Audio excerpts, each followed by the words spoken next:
Hey guys, what's up? Time for another What's Old is New again. Going over some dust stuff and other random Kai obscure strategies.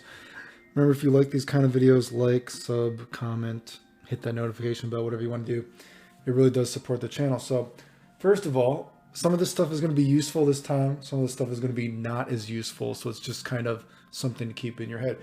One kind of ghetto thing that is very useful with how much faster Kai's dust is and plus R is actually when you are in situations when you hit a stray hit, whether or not be maybe you hit an instant air dash back hard slash or you hit a random stray fireball, and whenever you are in a situation when you cannot, if you're going to say you wanted to throw the tech, or if you wanted to, who knows, maybe duck hard slash the tech, whatever it might be. Sick people stuff, sorry dude. Imagine you're in a situation where you are not in range to do regular kind of stuff, right? Throw, duck, hard slash, DP, whatever it might be to discourage teching.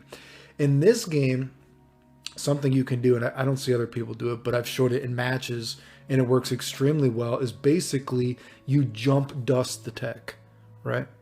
So you see that the guy is going to be teching, you know they can tech, you can't punish this properly, and you jump dust. So the guy flies into the dust, and because Kai's dust is so much faster recovering this, the guy basically, it's almost basically just setting the guy up for a big blue fireball for some kind of mix-up, whatever it might be.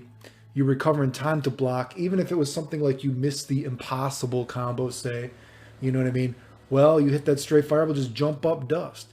If the guy techs, you're in time to block it. You can go for mix-up. You can attack him. If he doesn't do anything, he just stays in the corner. He just falls back down into the big fireball anyway, or whatever mix-up you're going for. This is pretty ghetto, but this is actually extremely real, and this works very, very fucking well, even though, again, not something I've ever seen other people do, but not everyone plays as complicated as me, I guess. But very useful, and I've showed this off in real matches quite a bit. Something that probably looks useful, but is not quite as useful is normally we have situations where if you hit like an air to air and the guy blocks, of course you could do something like kick slash hard slash, you fall down, or a kick slash hard slash fireball FRC to get in. But in this game, because dust recovers fast enough, you can actually do a lot of ghetto kind of shenanigans off a blocked air to air hit, right? So you can do stuff like this, and you recover in time to hit the guy. Unfortunately, as crazy as this one looks, this doesn't tend to work as well in real matches because at the end of the day, the jab just doesn't do enough stun. So you really have to lean towards, I find, FDing and hoping the guy attacks.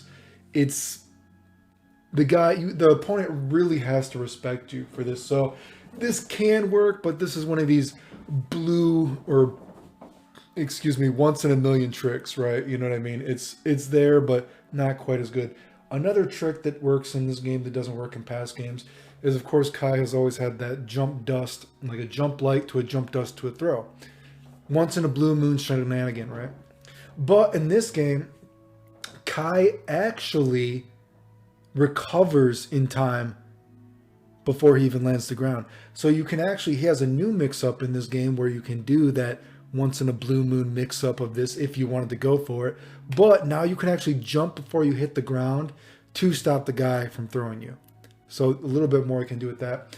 And finally, just to add one more thing for this, because random tech, I know a lot of people ask me, why don't I do as much blue FRC mid-screen, and why do I go for the mix-ups that I do, and I don't do a lot of, you know, instant air dash or duck low, maybe as much as other players, because just this neutral jump thing, I think, is way more ambiguous.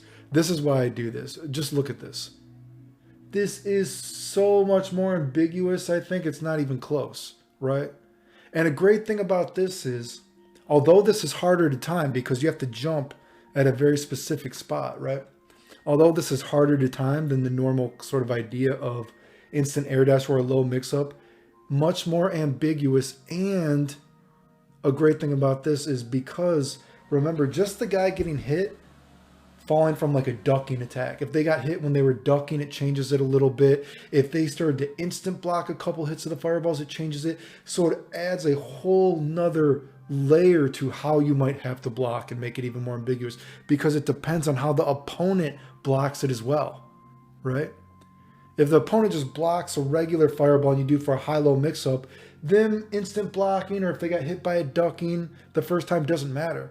But this actually does affect it. So it adds in a four-way mix-up, and just the way the opponent chooses to block it. If they instant blocked it, if they got hit by a ducking, whatever, also makes this potentially more ambiguous. So that's why I do this. It's harder to time because it is a very specific moment when you jump up right at the very top of the guy's sprite, but it's much more ambiguous. So harder, but much better in my opinion, and that's why I do it.